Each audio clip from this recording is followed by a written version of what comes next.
ओम नमः शिवाय। मैं हूं Shivangi Shreelata Rai Chatterjee. Welcome in my channel Shreelata's open window. Leo सिंह, ये आपका रीडिंग है 1 जनवरी 2024 से लेके 15 जनवरी 2024 तक की एनर्जी के ऊपर 2 कार्ड का रीडिंग करेंगे। लव एंड रिलेशनशिप के ऊपर और आपका कैरियर एंड फाइनेंस के ऊपर। लियो, मेरा तबीयत बहुत ख़राब था, लंग इन्फेक्शन हो गया था ठंड लगने के कारण, इसीलिए मेरा रीडिंग करने का जो डेट है वो मिस हो गया और थोड़ा देर हो गया। I am really sorry for that. Okay, चलिए देख लेते हैं क्या आ रहे हैं आपके ऑब्जर्वर। ओके, ये आपका लव एंड रिलेशनशिप में आ रहा है ऑब्जर्वर। आपका करियर फाइनेंस में आ रहा है chaos एंड कॉन्फ्लिक्ट। अच्छा, ये एरिस को भी आया था। Okay, observer. ऑब्जर्वर में मतलब maybe you are observing something और आपका ऐसा लग रहा है कि maybe something is controlling you और something you should know about, कुछ आप जानने का कोशिश कर रहे हो। ये आपका लव लाइफ में है और कैरियर में कुछ ना कुछ कन्फ्लिक्ट हो रहा है, हो सकते हैं एक्चुअली। स्पिरिट का ब्लेसिंग कार्ड है सैक्रेड विजन। ठीक है, choose to forgive in order to heal, see the light in all. Okay, तो आप अगर कोई कारण से किसी को माफ़ नहीं कर पा रहे हो और किसी की मतलब जैसे होता है ना, हम किसी से बहुत गुस्सा है और हम उनको माफ़ी नहीं कर पा रहे उनके किए हुए कामों के लिए, तो मेरे दिमाग में ना उसी का वो गुस्सा, उसी का वो सब, उसका जो भी वो उसने मेरे साथ किया वो सब घूमता रहता है। तो इससे उसको कोई तकलीफ़ नहीं होता, तकलीफ़ तो हमें होता है। इसीलिए स्पिरिट बोल रहा है आप ना उसे माफ़ कर दो और बोलो जाओ यहाँ से, मेरे दिल से दिमाग से निकल जाओ। तो ऐसा करोगे ना तो वो निकल जाएगा, then you will feel better. तो मुझे वही लग रहा है कि कोई कारण से आप कहीं पे अटक तो नहीं गए, खुद को हील करिए और आगे बढ़िए। ठीक है, बाकी ये कार्ड आपके रीडिंग में कैसे फिट बैठता है ये लास्ट में देखेंगे। फिलहाल लेनोर्मैन डेक से और 2 कार्ड लेंगे रीडिंग को आगे बढ़ाने के लिए। एक सेकंड। अगर आप सिंह राशि के जातक है या तो फिर सिंह लग्न के जातक हैं तो आपको इस रीडिंग के साथ आपका खुद का एनर्जी का कुछ ना कुछ मैचिंग ज़रूर दिखेगा। ठीक है, ओके, चलिए देख लेते हैं।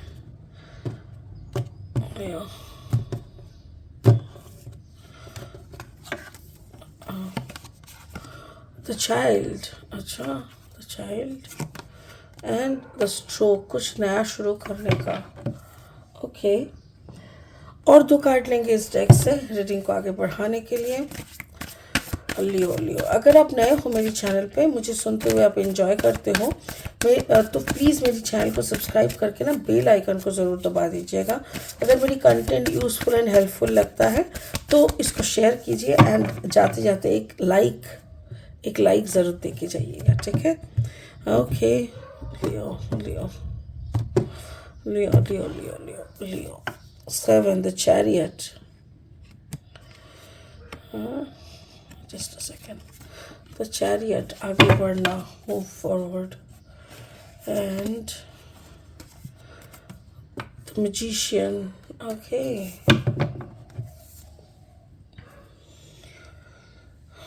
ओके, चलिए आपका लव लाइफ से शुरू करते हैं। लव लाइफ में है कार्ड नंबर 49, 9, 10, 11, 12, 13। 13 मतलब 3+1=4। आपको स्टेबिलिटी को लेके आप सोच रहे हो, मतलब मे बी आपका जो पार्टनर है आप उनके साथ शायद उतना खुश नहीं हो, या तो फिर आप उनको ऑब्जर्व करते रहते हो कि मे बी ही इज़ और she is not happy with you. वो आपके जो पार्टनर है वो किसी और जगह पे कहीं और खुशी ढूंढ रहा है, ये आप समझ सकते हो, और आप अपना स्टेबिलिटी ढूंढ रहे हो कहीं और किसी और जगह पे। ये अगर है तो मैं आपको कहना चाहूँगी कि आप अपना स्टेबिलिटी खुद के अंदर देखिए। Card number 13, 3+1=4, again 4 and 4। तो स्टेबिलिटी का जब बात हो रहा है तो बात होनी चाहिए सेल्फ कॉन्फिडेंस की। अगर किसी पे भरोसा करना है तो क्यों खुद पे नहीं?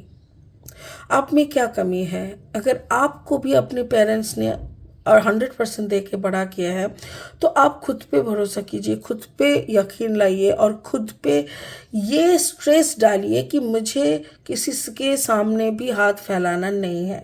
मुझे जो भी चाहिए वो आज से हम खुद अपना अर्न करेंगे, खुद अपना बना लेंगे, खुद अपना कमा लेंगे, किसी और के ऊपर डिपेंड नहीं करेंगे, कोई और मुझे खुश करेगा ये नहीं सोचेंगे, कोई और मेरा भरपाई करेगा वो नहीं सोचेंगे, बल्कि ये करेंगे और ये सोचेंगे कि हम क्या कर सकते हैं, अपने लिए हम कितना दूर जा सकते हैं। और इसको भी ऑब्जर्व करना कहते हैं, लाइक नक्षत्रों को देखना, अपना कौन सा हाउस एक्टिव है, आपको कौन सा जगह पे क्या करने से आप और ज़्यादा एक्टिव हो पाओगे, और ज़्यादा आगे देख पाओगे, ये सब भी देखना होता है। और जब भी आपको दिमाग में ये बैठ जाए ना कि हाँ, I can serve myself, I can do everything for myself, तभी आप आगे बढ़ पाओगे। द चैरियट ये कैंसर कार्ड का, कैंसर यानी कर्क एनर्जी है, बट ओवरऑल एनर्जी में अगर हम देखें तो ये एक ऐसा एनर्जी है कि चलो निकल पड़ो, कम एंड लेट्स स्टार्ट। बातें बहुत हो गई, बहुत डिस्कशन हो गया, अब काम करना है, now work and come to an action. Okay, तो मुझे वही लग रहा है कि बहुत अपनी सोच लिया, समझ लिया, नक्षत्र देख लिया, एस्ट्रोलॉजी जितना करना था कर लिया, एंड देन यू अंडरस्टैंड कि बचपन में जैसे हम अपना सब कुछ करते थे ना, मम्मी पापा हमको गाइड करते थे, बट करते तो हम ही थे, तो उसके ऊपर अब बेस करके then you start thinking, okay now I will start laughing, now I will start doing business, now I will start some laughter show, laughing नहीं laughter show, या मेरे अंदर जो भी क्वालिटी है उसी को बाहर लाके हम उसी के ऊपर चर्चा करेंगे। तो वही मुझे लग रहा है कि यहाँ पे आप सेल्फ लव, सेल्फ डिपेंडेंट होने का कोशिश कर रहे हो और उसको लेके आगे बढ़ने का प्लानिंग कर रहे हो। दैट्स रियली रेस्पेक्टेबल, बहुत ही बढ़िया एनर्जी है। आपका काम काज में देखिए, वर्क एंड फाइनेंस में आपका chaos एंड कॉन्फ्लिक्ट है। आप जैसे कभी कभी होता है ना कि एक काम को आप पकड़ के चलते हो और आपको लगता है कि ये काम मुझे बड़ा पैसा देगा, ये काम अगर कर लेंगे ना तो बहुत अच्छा होगा, ऐसा कुछ सोच के हम लोग आगे बढ़ते हैं, कोई प्रोजेक्ट हाथ में लेते हैं, कोई कोलैबोरेशन में जाते हैं कि भाई उनके साथ काम करेंगे ना तो हमको भी अच्छा खासा प्रॉफिट हो जाएगा। कार्ड नंबर 33 यानी 6, बट कहीं ना कहीं आपके मन में था कि पता नहीं कुछ, शायद सब कुछ सही हो या ना हो, बट उसी में आपको आपके दिमाग में चिंता आता है कि नहीं, अगर हम खुद से कुछ नया स्टार्ट करेंगे ना तो उसमें अबंडेंस ज़्यादा है। ऐसा क्यों?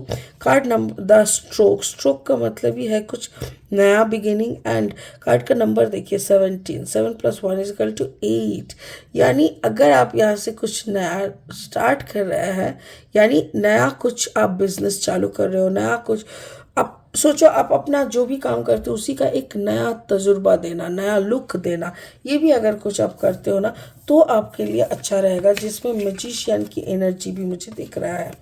मैजिशियन एनर्जी का मतलब है कि आपके अंदर का जो मैजिक है, हर इंसान के अंदर एक इनर मैजिशियन बैठा हुआ होता है। आप जितना करते हो ना, आप जितना देते हो इस एनर्जी को, उतना ही ये एनर्जी आपको फुलफिल करने लगता है। जैसे कि फॉर एन एग्जांपल देती हूँ, जैसे आपको मैनिफेस्टेशन आता नहीं है, बट आपने मैनिफेस्टेशन सीख लिया और आपकी जो दिमाग की कैपेसिटी है, ब्रेन की कैपेसिटी है, वो इस मैनिफेस्टेशन को इतनी अच्छी बारीकी के साथ करने लगा ना कि आप एक वे आउट बन गए, आप एक मीडियम बन गए और आप लोगों को हेल्प करने लगे अपने मैजिक के, अपने अंदर की जो मैजिक है उसी के ज़रिए।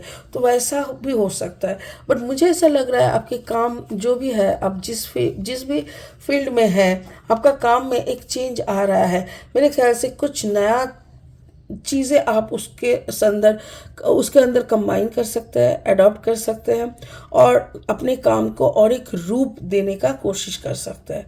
स्पिरिट का ब्लेसिंग कार्ड बोल रहा है sacred vision, choose to forgive in order to heal, see the light in all, remember that love has no boundaries. Actually आप अपने अंदर का जो सेल्फ लव पे आ चुके हैं, फिर सेल्फ लव में जैसे इंसान आते हैं ना, अपने अंदर का वो मैनिफेस्टेशन काम करने लग जाता है और वो चीज़ सारे दर्द को हील भी करते हैं, एक नया रूप भी देते हैं, नई तरीके से दुनिया को देखने का तजुर्बा देते हैं, सब कुछ में एक नयापन आ जाता है और तभी बनता है एक सैक्रेड विजन। जो क्या है ना कि जैसे हम जैसे बाउंड्री करते हैं कि नहीं ये मेरा बेटा है, मेरे बेटे तक ही मैं एक उसकी ये जब अवेकनिंग हो जाता है ना तब सबका बेटा अपना बेटा लगता है।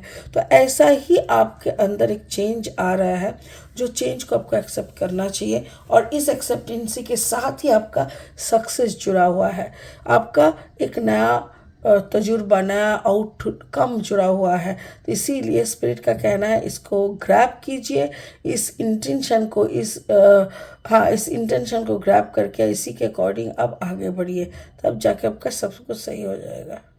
ठीक है, तो इसी उम्मीद के साथ, इसी प्रेयर के साथ हम इस रीडिंग को यही ख़त्म करते हैं। फिर मिलेंगे बहुत जल्दी बहुत इंटरेस्टिंग वीडियोस के साथ। तब तक के लिए आप बने रहे, खुश रहे एंड ओम नमः शिवाय का जाप करते रहे। Thank you so much Leo.